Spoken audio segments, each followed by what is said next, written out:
အားလုံးပဲမင်္ဂလာပါကျွန်တော်ကတော့စီစဉ်တင်ဆက်သူမိုးပြန်ငရုတ်တီးပဲဖြစ်ပါတယ်အခုဖတ်ပြပေးမယ့်စာအုပ်လေးကတော့နှစ်တိုက်တိမ်တိုက်အပိုင်း3ပဲဖြစ်ပါတယ်အပိုင်း3အပူဇော်ခံရသူများရဲ့လမ်းကြောင်းကိုစနီယာမိမိလေးရဲ့အခန်းထဲမှာရရချီနဲ့ပြုတ်လုပ်ထားတဲ့စဝိုင်းငယ်လေးတစ်ခုကိုလှည့်မြန်စွာဖန်တီးလိုက်ပြီးတတိလက်နေတဲ့ကလေးနှစ်ယောက်နဲ့ရုပ်သေးရုပ်ကိုကာဝယ်ပေးထားတဲ့ဧရိယာတွေကိုဆွဲသွင်းလိုက်ပါတယ်ခန်းဝါကိုပိတ်ထားတဲ့သပင်ရှည်အရိပ်မဲကြီးကိုကိုစနီရဲ့စဝိုင်းကိုမြင်လိုက်တဲ့အခါထိတ်လန့်တုန်လှုပ်တဲ့ဟန်ပန်နဲ့နောက်ကိုဆုတ်သွားပါတယ်ဒီတိုင်းပဲထိန်းထားကိုစနီအဲ့ဒါကမင်းရဲ့အစီအရင်ကိုမဖြတ်နိုင်ဘူးလို့ကိုခိုင်ရဲ့စိတ်လှုပ်ရှားနေတဲ့အတန်ကိုနှကြက်ထဲကနေကြားလိုက်ရပါတယ်ဒီစဝိုင်းကယာယီခံနိုင်မယ်ကိုခိုင်ဒီနတ်ဆိုးရဲ့အင်အားငါထင်တာထက်အများကြီးကြီးမားနေတယ်ကိုစနီယာစဝိုင်းထဲမှာရက်နေလက်ထဲမှာနတ်ရုပ်ထုငယ်ကိုအာယုံဆိုင်လိုက်ပါတယ်အဲ့ဒီရုပ်ထုကနေထွက်ပေါ်လာတဲ့နာကျင်မှုစွမ်းအင်ဟာအလွန်ပြင်းထန်နေပါတယ်သူ့ရဲ့ပရပိုက်အဟောင်းတစ်ခုကိုထုတ်ပြီးရုပ်ထုရဲ့ပက်လယ်မှာထားလိုက်ပါတယ်ပရပိုက်ထဲကအခရာတွေကိုရေရွတ်နေစဉ်မှာရုပ်ထုကနေခတ်တိုးတိုးတီးတိုးတန်လေးထွက်ပေါ်လာပါတယ်အဲ့ဒီအတန်တွေကမြူဘိုးတွေထူထပ်တဲ့နတ်တိုက်မြို့ဟောင်းစီကိုစနီရဲ့စိတ်ကိုဆွဲခေါ်သွားပါတော့တယ်ကိုစနီယာဒီမြို့ဟောင်းရဲ့ရုပ်ပုံလွှာကိုသူ့ရဲ့မျက်စိညမှာရှင်းရှင်းလင်းမြင်လိုက်ရပါတယ်လွန်ခဲ့တဲ့နှစ်90ကျော်ကဒီတောင်ကုန်းပေါ်ကရွာကလေးဟာတိမ်တိုက်ထဲကနတ်ဆိုးလို့ခေါ်တဲ့အမည်မသိစွမ်းအားကြီးတဲ့ဝိညာဉ်တစ်ခုရဲ့လွှမ်းမိုးမှုအောက်မှာရှိနေပါတယ်အဲ့ဒီဝိညာဉ်စိုးကိုကျင့်တတ်စေဖို့ရွာကန်တွေဟာအသက်10နှစ်အောက်ကလေးငယ်တွေကိုပူဇော်ပသခဲ့ကြပါတယ်အဲ့ဒီပူဇော်ခံခဲ့ရတဲ့ကလေးတွေမှာရီဆိုတဲ့မိန်းကလေးတဦးလည်းပါဝင်ခဲ့ပါတယ်ရီဟာတည်ဆုံးသွားပြီပဲသူမရဲ့ဝိညာဉ်ဟာငြိမ်းချမ်းမှုမရခဲ့ပါဘူးသူမရဲ့နာကျင်မှုတွေဟာနတ်ရုပ်ထုငယ်ထဲမှာစူးစီးသွားပြီးအဲ့ဒီအိမ်ပိုင်ရှင်ဦးနောင်နဲ့မိသားစုကိုလိုက်လံခြောက်လန့်မှုအတွက်တကားပေါက်တစ်ခုအဖြစ်အသုံးပြုနေတာပဲဖြစ်ပါတယ်မြင်ကွင်းတွေကပြောင်းလဲသွားပြီးရီရဲ့ဝိညာဉ်ဟာညောင်ဆောင်တစ်ခုမှာပုံနေတာကိုတွေ့လိုက်ရပါတယ်သူမကမျက်ရည်တွေနဲ့ငိုနေပြီးသူမရဲ့ကိုလုံးလေးကိုလက်သေးရှည်ကြီးတွေနဲ့ကုတ်ချစ်ဆွဲယူသွားတဲ့အရင်မဲကြီးရဲ့မြင်ကွင်းကိုပါစနေမြင်လိုက်ရပါတယ်ကိုစနေယာခပ်ပြင်းပြင်းအသက်ရှူသွင်းလိုက်ပြီးပုံမှန်ကဘာစီပြန်ရောက်လာပါတယ်ကိုခိုင်ဒီအိမ်မှာရှိနေတာကရီရဲ့ဝိညာဉ်မဟုတ်ဘူးရီရဲ့ဝိညာဉ်ကိုချုပ်ကင်ပြီးအတုံးပြုနေတဲ့ပုံမူကြီးမားတဲ့အင်အားစုတစ်ခုရှိတယ်အဲ့ဒါဟာနတ်တိုက်မြို့ဟောင်းကနေတဲ့ဒီအိမ်ကိုလာခဲ့တဲ့မကောင်းဆိုးပါပဲကိုစနေယာစကားပြောနေတုန်းမှာပဲခန်းနဲ့လေတူကရုတ်တရက်မီးခိုးတွေလိုလှုပ်ရှားလာပြီးစဝိုင်းရဲ့အပြင်ဘက်နားမှာပုံပြက်ပန်းမြက်ဖြစ်နေတဲ့ကလေးငယ်ပုံရိပ်အများပြားပေါ်ထွက်လာပါတယ်အဲ့ဒီပုံရိပ်ဟာမျက်လုံးမရှိပဲကရွင်းကြီးကြီးတာဖြစ်ပါတယ်စဝိုင်းထဲကကလေးကိုဆွဲခေါ်ကြိုးစားနေပါတယ်ဟာဟာဟာဆိုတော့ရဲတဲ့ကြီးကကျမ်းမြင့်အခန်းတစ်ခုလုံးဖုံးလွှမ်းသွားပြီးအိမ်မဲကြီးကပို့ပြီးအင်အားပြင်းလာပါတယ်ဆရာကင်မရာတွေအကုန်လုံးပြတ်ကုန်ပြီကျွန်တော်တို့စက်ကရိယာတွေလည်းအလုံးမလုံးတော့ဘူးလို့ကိုခိုင်ကထိတ်လန့်နဲ့အော်ပြောလိုက်ပါတယ်ကိုစနေယာစိတ်ကိုတင်းညောင်ထားလိုက်ပြီးလက်ထဲကနတ်ရုပ်ထုကိုနတ်ဆိုးနှင့်မန္တန်တွေနဲ့အဆက်ပြက်ရွတ်ဆိုပစ်လိုက်ပါတယ်ရုပ်ထုတွေကအင်အားစုကတဖြည်းဖြည်းပျော့သွားပြီးရုပ်ထုကအလင်းရောင်မှိန်ဖြောဖြောပေါ်ထွက်လာပါတယ်ထိုစဉ်မှာပဲစဝိုင်းရဲ့အပြင်ဘက်ကနေအင်အားကြီးမားတဲ့လက်မဲကြီးတစ်ဖက်ပေါ်လာပါတယ်စဝိုင်းကိုဖျက်ဆီးဖို့စုပ်ကင်လိုက်ပါတော့တယ်ရရချီတွေဟာတင်းမာလာပြီးမီးပွင့်တယ်လို့မျိုးအဆက်ပြောက်တွေထွက်ပေါ်လာပါတယ်အချိန်မရှိတော့ဘူးကိုစနေကလဲကျတဲ့ခလင်းနှစ်ယောက်ကိုကြည့်လိုက်ပါတယ်သူတို့ရဲ့အသက်ရှူတဲ့ပုံမှန်နီးပါးပြန်ဖြစ်လာပြီးဖြစ်လို့ယာယီတော့လုံခြုံပါပြီကိုစနေဟာစဝိုင်းရဲ့အကာအကွယ်ကိုနောက်ခံယူပြီးအခန်းစဝိုင်းကိုထပ်မံလေ့လာလိုက်ပါတယ်ကလေးတွေပုံရှိုးကွယ်ရှိုးကစားလေးရှိရလို့ပြောခဲ့တယ်ညောင်ဆောင်အောက်ကိုကိုစနေတွားရောက်လိုက်ပါတယ်ညောင်ဆောင်ရောက်အောက်မှာကျမ်းမြင်ကကြံနေခဲ့တဲ့နေရာလေးတွေမှာနည်းနည်းမြင့်ပြီးအတန်ပဲ့တင်ထက်နေတာကိုတတိထားမိလိုက်ပါတယ်ကိုစနီယာတမြောင်တို့ကိုအသုံးပြုပြီးကျန်းကင်းကို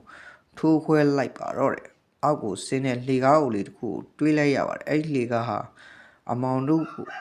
ဥတီနေပြီးအောက်ကနေရေခဲတစ်ဖွဲအေးဆက်တဲ့လေထုတစ်ခုကတက်လာပါတယ်ကိုခိုင်ဒီအောက်မှာမြောက်ခန်းဒါမှမဟုတ်လျှို့ဝှက်ခန်းတစ်ခုရှိတယ်နတ်ဆိုးရဲ့ပင်မအင်အားစုဒီအောက်မှာရှိနေနိုင်တယ်ကိုစနီယာတမြောင်လက်ထဲမှာကင်ထားပြီးမျက်နှာကိုတန်တက်ပါတဲ့အဆောင်အဖွဲနဲ့အုပ်လိုက်ပါတယ်ပြီးတော့လှေကားကိုဖြည်းဖြည်းချင်းနင်းဆင်းလိုက်ပါတော့တယ် လေကဲတဲ့တိုင်းနင်းလိုက်တဲ့ရှေ့ကြတဲ့တစ်သားမြေတံတွေဟာတိတ်ဆိတ်ဖြိုခွဲနေပါတယ်အောက်ဆုံးကိုရောက်တော့ကိုစနေဟာကျယ်ဝန်းပြီးဆွဆွတဲ့မြေအောက်ခန်းကြီးတစ်ခုကိုတွေ့လိုက်ရပါတယ်အနန္တကပုတ်တိုးနေတဲ့မြေကြီးနှံ့နဲ့သွေးနှံ့လိုအနံ့ဆိုးတွေပါရောနေပါတယ်ဓာမင်းနဲ့ကြည့်လိုက်တဲ့အခါမြေအောက်ခန်းရဲ့အလယ်မှာတစ်သားစင်မြင့်တစ်ခုရှိနေပြီးအဲ့ဒီအပေါ်မှာအယိုးခေါင်းတွေပျက်စီးနေတဲ့ရုပ်သေးရုပ်တွေနဲ့ရှေးအောင်ပစ္စည်းတွေကိုစုပုံထားတာရစ်ပလီတစ်ခုတွေ့လိုက်ရပါတယ်အဲဒီရစ်ပလီရဲ့အပေါ်မှာထူထဲတဲ့အနက်ရောင်မျိုးကိုလိုအလုံးကြီးတွေရေဝဲနေပြီးအဲ့ဒီထဲကနေအနီရောင်မျက်လုံးနှလုံးကကိုစနေကိုစိုက်ကြည့်နေပါတယ်အဲ့ဒါဟာနဆိုးရဲ့ပင်မအင်အားစုပဲဖြစ်ပါတယ်မင်းငါတို့ရဲ့နေမီတွေကိုဝင်ရဲတယ်အမဲလိုက်သမားမြူကိုတွေကနေနားမခံတာလောက်ကျေလောင်နဲ့အာကောင်ချစ်တန်ကြီးထွက်ပေါ်လာပါတယ်ကိုစနေဟာမြူကိုလုံးကြီးကိုစိုက်ကြည့်ပြီးမင်းကကလေးတွေကိုခေါ်ဆောင်တဲ့အမှောင်နှဆိုးပဲမင်းရဲ့ပူဇော်ပွဲတွေဒီမှာဆုံးသတ်ရတော့မယ်ကိုစနေဟာသူ့ရဲ့လက်ထဲကရုပ်ထုငယ်ကိုမြူကိုလုံးကြီးစီဥတေပြီးမြှောက်လိုက်ပါတော့တယ်ပြီးတော့သူဟာအစွမ်းကုန်အတန်နဲ့မဟာအကာအကွယ်မန်နန်ကိုရွတ်ဖက်လိုက်ပါတော့တယ်မန်နန်တွေကအလွန်အလင်းနှန်းတွေအဖြစ်ပြောင်းလဲသွားပြီးရုပ်ထုကနေစတင်ထွက်ပေါ်လာပါတယ်အလင်းနှန်းတွေကမြေအောက်ခန်းတစ်ခုလုံးကိုဖြန့်ကျက်သွားပြီးမြူကိုလုံးကြီးကိုထိတွေ့တဲ့အခါမဟုတ်ဘူးမီးပူတယ်ဆိုတဲ့အော်လန်ကြီးနဲ့အတူမြူကိုလုံးကြီးကလေထဲမှာတုန်ခါသွားပြီးလောင်ကျွမ်းခြင်းခံရတယ်လို့မျိုးဖြစ်ပါတော့တယ်လက်ရုပ်တုဟာရှေးအောင်ပူဇော်ခံရသူကလေးငယ်တွေရဲ့နာကျင်မှုစွမ်းရည်ကိုအကာအကွယ်စွမ်းရည်အဖြစ်ပြောင်းလဲပြီးနတ်ဆိုးကပြန်လည်တိုက်ခိုက်နေပါတယ်နတ်ဆိုးကဝေဒနာခံစားရပြီးစင်မြင့်ပေါ်ကရစ်ပလင်ကိုဖျက်ဆီးဖို့ကြိုးစားလိုက်ပါတယ်ကိုစနေကအချိန်မဆိုင်တော့ပဲလင်းမြန်စွာပြေးသွားပြီးဓမြောင်တို့ဖြင့်ရစ်ပလင်ရဲ့လက်ဖို့ကိုစိုက်ခွဲလိုက်ပါတော့တယ်ချိန်ရစ်ပလင်ကပေါက်ကွဲသွားပြီးမြောက်ခန်းတစ်ခုလုံးတုန်ခါသွားပါတယ်နတ်ဆိုးရဲ့မြူကိုလုံးကြီးကလည်းအင်းအားချိနေစွာဖြင့်လေထဲမှာပျောက်ကွယ်သွားပါတော့တယ်တိတ်ဆိတ်မှုတွေကမြောက်ခန်းတစ်ခုလုံးပြန်လည်ဖုံးလွှမ်းသွားခဲ့ပါတယ်ကိုစနီယာရစ်ပလင်ကိုဓမြောင်နဲ့ခွဲလိုက်တဲ့အခါနတ်ဆိုးရဲ့အင်အားစုပျောက်ကွယ်သွားပြီးတဲ့နောက်မြေအောက်ခန်းတစ်ခုလုံးတိတ်ဆိတ်ငြိမ်သက်သွားခဲ့ပါတယ်အပူချိန်ကလည်းပုံမှန်ဒီပါပြန်ဖြစ်လာပြီးပုတ်တိုးတဲ့အနံ့သက်တွေဟာလျော့ပါသွားပါတယ်ကိုစနီယာအောင်မြင်မှုကိုခံစားလိုက်ရပေမဲ့သူ့ရဲ့စိတ်ထဲမှာတော့တကူလစ်ဟာတယ်လို့ခံစားလိုက်ရပါတယ်သူဟာဒမ်မီနဲ့မြေအောက်ခန်းရဲ့အခြားနေရာတွေကိုထပ်မံထိုးကြည့်လိုက်ပါတယ်အဲ့ဒီခါမှာတော့တောင်းတနေရာမှာတန်တိုင်းစကားခတ်ထားတဲ့အခန်းငယ်လေးတစ်ခုတွေ့လိုက်ရပါတယ်အဲ့ဒီအခန်းငယ်တွေကကလေးတဦးရဲ့တင်းငယ်တဲ့အယိုးစုတစ်ခုကိုတွေ့လိုက်ရပြီးအဲ့ဒီအယိုးစုရဲ့လက်ထဲမှာတော့ညီညွတ်အောင်သွေးစွန်းနေတဲ့ဘဝစားတစ်ခုကိုမြဲမြဲစုပ်ကိုင်းထားတွေ့ရပါတယ်ရီလို့စနေရတွေးတူးရေရွတ်လိုက်ပါတယ်အဲ့ဒီအယိုးစုဟာလိုခဲ့တဲ့နှစ်ပေါင်းများစွာကပူဇော်ခံခဲ့ရတဲ့ရီဆိုတဲ့မိန်းကလေးရဲ့ခန္ဓာကိုယ်ပဲဖြစ်ရပါမယ်သူမရဲ့ဝိညာဉ်ဟာနတ်ဆိုးစီကနေလွတ်မြောက်ခဲ့ပေမဲ့သူမရဲ့ခန္ဓာကိုယ်နဲ့ပတ်သက်တဲ့နာကျင်မှုတွေဟာ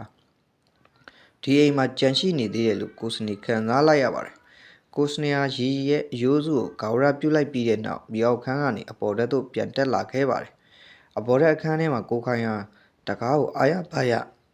ဖွင့်ပြီးကိုစနေကိုစောင့်နေပါတယ်ဆရာကိုဘာမှမဖြစ်ဘူးဆိုတော့တော်ပါသေးရဲ့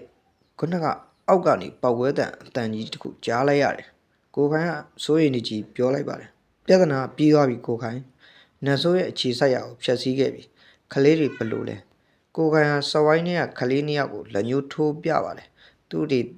မောင်တုတနဲ့ဘေဘီတို့ဟာငြိမ်သက်စွာအိပ်ပျော်နေကြပြီးသူတို့ရဲ့မျက်နှာတွေကငြိမ်ချမ်းနေပါတယ်ကိုစနေဟာနတ်ရုပ်ထုကိုစနစ်တကျထုတ်ပိုးလိုက်ပြီးတဲ့နောက်ကလေးတွေကိုအပြင်ကိုတည်ဖို့ကိုခိုင်ကိုညွှန်ကြားလိုက်ပါတယ်ညနေပိုင်းမှာဥယျာဉ်နောင်နဲ့ဒေါ်နီလာတို့ဟာတတိလက်နေတဲ့သူတို့တာသမီတွေကိုပြန်တွေ့တဲ့အခါဝမ်းသာလို့မျက်ရည်တွေကျခဲ့ပါတယ်ကိုစနေကတော့အိမ်ကြီးတွေကဖြစ်ပျက်အသေးစိတ်ချက်လက်တွေကိုချွင်းချက်မရှိပြောပြလိုက်ပါတယ်ဒီအိမ်ကြီးကိုမပိုင်ဆိုင်သင့်တော့ပါဘူးဥယျာဉ်တော်ဒါအမောင်တို့ရဲ့နေမြေတစ်ခုဖြစ်ခဲ့ဘူးတယ်ကလေးတွေအသက်ရှင်ကျင်သေးတယ်ဆိုရင်ဒီနေရာအမြန်ဆုံးရွှေ့ပြောင်းပါနောက်တနေ့မနက်မှာကိုစနေနဲ့ကိုခိုင်တို့ကအိမ်ကြီးကနေပြန်လည်ထွက်ခါခဲ့ကြပါတယ်အိမ်ကြီးရဲ့ပတ်ဝန်းကျင်မှာရေဝဲနေတဲ့ထူထဲတဲ့မြူကိုးတွေဟာပုံမှန်ထက်ပိုမိုပါလွှားနေတာကိုကိုစနေသတိပြုမိပါတယ်သူတို့ကားပေါက်ထွက်ခါပြီးနိုင်ကွက်ခန့်အကြာကိုခိုင်ကနောက်ကြည့်မှန်ကိုကြည့်လိုက်ပြီးမျက်နှာပြတ်သွားပါတယ်ဆရာ ကျွန်တော်ရဲ့ကားရဲ့နောက်ဖုံးကဘာကြီးလဲကိုစနေကကားရက်ပြီးစင်းကြည့်လိုက်တဲ့အခါကားရဲ့နောက်ဖုံးတံများပေါ်မှာလက်သေးနဲ့ကုတ်ချစ်ထားတဲ့ပုံတဏ္ဍာကိုတွေ့လိုက်ရပါတယ်အဲ့ဒါဟာအစိမ်းအောင်မီးလောင်ထားသလိုအနံ့ပေးနေတဲ့ထူးဆန်းတဲ့တင်ကြတာဖြစ်နေပါတယ်ဒါတတိကြီးပေးချက်ပဲကိုခိုင်ဒီနတ်ဆိုးကအပြည့်အဝပျောက်ကွယ်မသွားဘူးဒါမှမဟုတ်ဒီနတ်ဆိုးကိုလှောင်ပိတ်ထားတဲ့စွမ်းရည်တစ်ခုကိုငါတို့ဖျက်ဆီးလိုက်လို့အခြားပို့တဲ့အင်အားကြီးရဲ့အရာတစ်ခုကိုအာယုံဖမ်းစားလိုက်သလိုဖြစ်သွားတာပဲကိုစနေယာဓာတ်ပုံရိုက်ယူရေးကိရိယာကိုထုတ်ယူပြီးအဲ့ဒီတင်ကြတာဓာတ်ပုံကိုရိုက်ယူလိုက်ပါတယ်သူဟာဒီတင်ကြတာဟာနတ်တိုက်တိမ်တိုက်မြို့ဟောင်းနဲ့ဆက်ဆက်မှုရှိနေနိုင်လို့ယုံကြည်နေပါတယ်မန္တလေးကနေရန်ကုန်ကိုပြန်ရောက်ပြီး3ရက်ကြာမှာကိုစနေကအစာပိုင်းမှာသူရနာလုံနေခဲ့တဲ့ဒန်းအောင်မြေဟောင်းမြေဝုံဟောင်းကိုပြန်လဲလေ့လာနေပါတယ်ကိုစနေရဲ့ရခင်သုံးသက်ချက်အရဒန်းအောင်ဟာလွန်ခဲ့တဲ့နှစ်30ကတဘာဘေးအန္တရာယ်ကြောင့်လူပေါင်းများစွာတည်ဆုံးခဲ့တဲ့ရွာဟောင်းတစ်ခုပါဒါမဲ့အခုတော့နတ်ဆိုးရဲ့တတိပေးတင်ဂီတာကိုတွေးလိုက်တဲ့အခါကိုစနေရဲ့တန်တရားတိုးပွားသွားပါတော့တယ်ကိုခိုင်ဒီဒန်းအောင်ဖြစ်ဟာတဘာဝဘေးကြောင့်မဟုတ်ပဲနတ်ဆိုးရဲ့လက်ချက်ဖြစ်ဖို့များတယ်လို့ငါထင်တယ်မြေပြိုမှုမီးလောင်မှုတွေနတ်ဆိုးရဲ့စွမ်းရည်ကြောင့်ဖြစ်ပေါ်လာတဲ့ပုံစံမျိုးဖြစ်နိုင်တယ်ကိုစနေကဒန်းအောင်ရဲ့မြေပုံစစ်စင်းထူးခြားတဲ့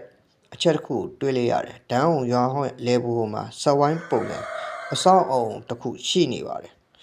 ရှေးဟောင်းပစ္စည်းသူတေသနစာအုပ်ထဲမှာတော့အဲ့ဒါကိုမီးကြောက်ဖျားလို့ဖော်ပြထားပါတော့တယ်ဒါလေးကတော့အပိုင်းနှစ်ပဲဖြစ်ပါတယ်ခင်ဗျာမှာတော့ပြန်ပိုင်း3အပိုင်းလေးကိုစောင့်မျှော်ကြပါဦးခင်ဗျာဟဲ